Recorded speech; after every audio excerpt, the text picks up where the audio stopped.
찾아가는 말씀 기도 시간입니다. 오늘도 하나님의 은혜가 성도님들의 가정과 일터와 이웃 가운데 넘치시기를 주님의 이름으로 축복합니다. 오늘 우리에게 주시는 하나님의 말씀은 스가랴서 14장 16절부터 19절까지의 말씀입니다. 예루살렘을 치러 왔던 이방 나라들 중에 남은 자가 해마다 올라와서 그 왕 만군의 여호와께 경배하며 초막절을 지킬 것이라. 땅에 있는 족속들 중에 그 왕 만군의 여호와께 경배하러 예루살렘에 올라오지 아니하는 자들에게는 비를 내리지 아니하실 것인즉, 만일 애굽 족속이 올라오지 아니할 때에는 비 내림이 있지 아니하리니 여호와께서 초막절을 지키러 올라오지 아니하는 이방 나라들의 사람을 치시는 재앙을 그에게 내릴 것이라. 애굽 사람이나 이방 나라 사람이나 초막절을 지키러 올라오지 아니하는 자가 받을 벌이 그러하니라. 아멘. 사랑하는 성도 여러분, 오늘 우리가 함께 나눈 말씀은 오늘을 살아가는 우리 모두에게 주시는 하나님의 중요한 메시지를 담고 있습니다. 이 본문은 하나님의 통치 아래 어떤 인생이 축복을 받고 어떤 인생이 메말라 가는지를 분명하게 보여주고 있습니다. 스가랴서 14장은 하나님께서 여호와의 날에 이르러 온 세계를 심판하고 새롭게 하시는 장면을 묘사하고 있습니다. 우리가 함께 읽은 본문 말씀에 앞선 12절부터 15절까지는 예루살렘을 대적한 모든 민족들에게 임하는 재앙, 곧 하나님의 심판을 다루고 있습니다. 그리고 오늘 본문인 16절부터는 그 심판 가운데 살아남은 자들에 대한 하나님의 다루심을 말씀하고 있습니다. 그런데 흥미로운 것은 살아남은 자들 역시 똑같은 반응을 보이지 않는다는 점입니다. 본문은 이들을 두 부류로 나누고 있습니다. 첫 번째는 해마다 예루살렘에 올라와 여호와께 경배하며 초막절을 지키는 자들이고, 두 번째는 예루살렘에 올라오지 않고 예배하기를 거부하는 자들이었습니다. 다시 말해, 살아남았다고 해서 모두 구원의 은혜에 동참하는 것이 아니라 그 이후의 반응, 즉 하나님을 예배하는 삶을 사느냐, 그렇지 않느냐에 따라 그들의 삶에 큰 차이가 생기게 되는 것입니다. 본문 말씀을 보면 계속해서 강조되는 초막절은 단순한 절기가 아닙니다. 과거 하나님께서 이스라엘을 광야에서 인도하시고 보호하신 그 은혜를 기억하는 예배의 시간이었습니다. 동시에 언약의 회복과 생명의 비가 시작되는 절기였습니다. 그렇기에 오늘 본문은 명확하게 말합니다. 일부 이방 민족들 중에는 여전히 예루살렘에 올라오지 않고 하나님께 예배하지 않는 자들이 있다는 것입니다. 이들은 하나님의 주권을 거부하는 자들이며 그에 대한 결과는 심각합니다. 하나님께서는 그들에게 비를 내리지 않으시겠다라고 하십니다.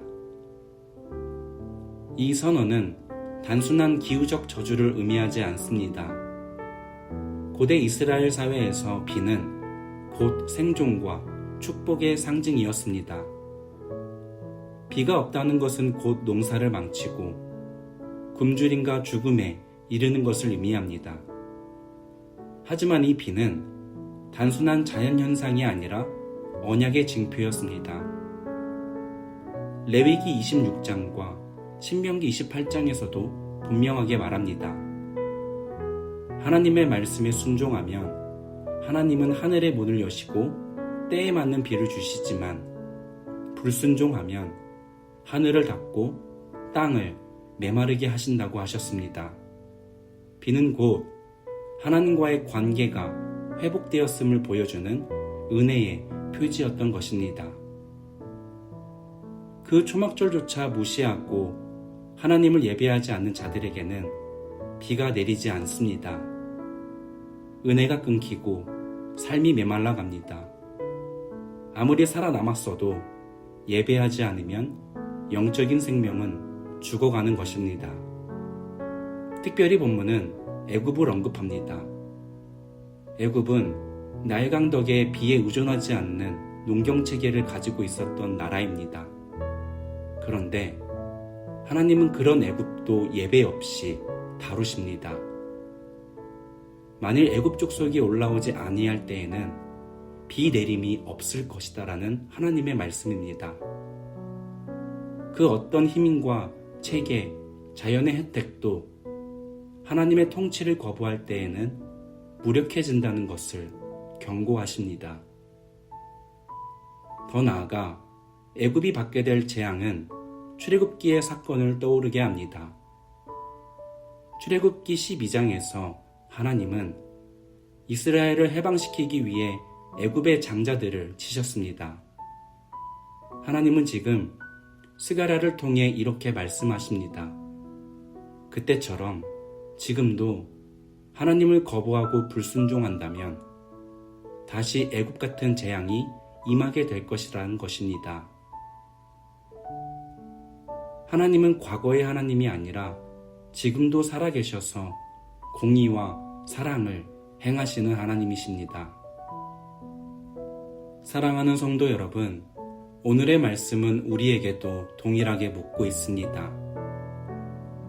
예수 그리스도의 대속의 은혜로 우리가 살아있는데 그렇다면 우리는 지금 주님을 예배하고 예배자의 삶을 살아가고 있는가?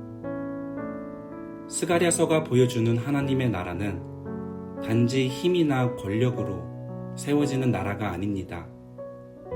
그 나라는 예배의 나라, 하나님을 마음을 다해 경배하는 자들로 이루어진 나라입니다. 오늘 우리 삶도 마찬가지입니다. 우리 모두는 하나님의 은혜로 살아남은 자들입니다. 인생의 광야와 같은 시간을 지나면서도 우리는 여전히 믿음의 자리에 서 있습니다. 그러나 중요한 것은 단지 살아있다는 것이 아니라 지금 우리가 예배자로 살아가고 있느냐는 것입니다. 형식이 아닌 진심으로, 습관이 아닌 사모함으로 날마다 하나님 앞에 서고 있느냐는 것입니다. 그러나 오늘 많은 이들이 예배를 선택사항처럼 여깁니다. 바쁘면 쉬고 피곤하면 대충 넘깁니다. 또한 일상의 중심에 예배가 있어야 할 우리의 삶에서 예배자의 본분을 잊고 살아갈 때도 있습니다. 하지만 기억하십시오. 예배를 잃으면 은혜를 잃고, 은혜를 잃으면 삶의 방향도 의미도 능력도 함께 메말라 갑니다. 반대로 우리가 하나님 앞에 진실한 마음으로 나아올 때 하나님은 우리의 삶에 은혜의 비를 내리십니다. 우리의 메마른 심령에, 가정에, 관계 위에 생명의 싹을 틔우십니다. 사랑하는 성도 여러분, 오늘의 말씀은 단순히 예배하지 않으면 벌을 받는다는 협박이 아닙니다. 하나님은 우리를 정죄하시기보다 지금도 우리를 그 예배의 자리로 따뜻하게 초대하시는 분이십니다. 주님께로 돌아오기만 하면 됩니다. 하나님은 언제나 기꺼이 우리를 맞이하시고 우리의 삶에 생수의 강을 흐르게 하십니다. 그 자리, 그 예배의 자리에는 생명과 은혜의 담비가 있습니다. 그러므로 사랑하는 성도 여러분, 오늘 이 시간 다시 예배의 자리로 나아가시기를 축복합니다. 형식이 아닌 진심으로, 관습이 아닌 사모함으로 하나님을 예배하는 우리가 되기를 소망합니다. 그때 하나님께서 우리의 심령에 은혜의 담비를 내리시고 우리의 메마른 땅에 생명의 싹을 틔우실 것입니다. 하나님은 오늘도 예배하는 자에게 비를 내리십니다. 지금 이 순간 우리 모두의 삶에도 하늘의 문이 열리고 은혜의 단비가 내리길 간절히 축복합니다. 이제 오늘 주신 말씀을 기억하며 기도하겠습니다. 주님, 우리가 살아남은 것으로 만족하지 않게 하시고 예배하는 자로 살아가길 소망합니다. 그러한 우리의 고백에 주님께서 동행하여 주시옵고 우리의 삶에서 예배가 끊긴 자리에 다시 생명의 비가 내리게 하시고 우리의 심령에 주님의 은혜가 흐르게 하여 주옵소서. 함께 기도하겠습니다.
이어서 교회를 위해 함께 기도하겠습니다. 광야의 여정을 걷고 있는 우리 교회, 그 여정 속에서도 날마다 예배의 자리를 사모하고자 나아오는 우리 교회와 주님 늘 함께 하셔서 우리 유니온 교회가 더더욱 영과 진리로 주님을 예배하고 사모하는 공동체가 되게 하시며 주님 안에서 회복되고 은혜의 단비를 부어주셔서 이 여정을 능히 통과하여 더욱더 예배자들을 세워 세상에 빛이 되는 공동체가 되게 하여 주옵소서. 함께 교회를 위해 기도하겠습니다.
마지막으로 세상을 위해 기도하겠습니다. 주님, 예배를 잃어버린 이 세상에 다시 주님의 임재가 회복되게 하여 주옵소서. 그래서 이 땅의 모든 지도자들과 정치, 사회, 문화 등 모든 삶의 영역 가운데 어둠의 영이 물러가고 복음의 빛이 이 땅에 비춰져서 하나님의 나라가 이 땅에 이루어지게 하여 주옵소서. 함께 세상을 위해 기도하고 이어서 각자가 가지신 기도의 제목들을 주님께 아뢰며 오늘의 삶의 자리로 나아가시겠습니다.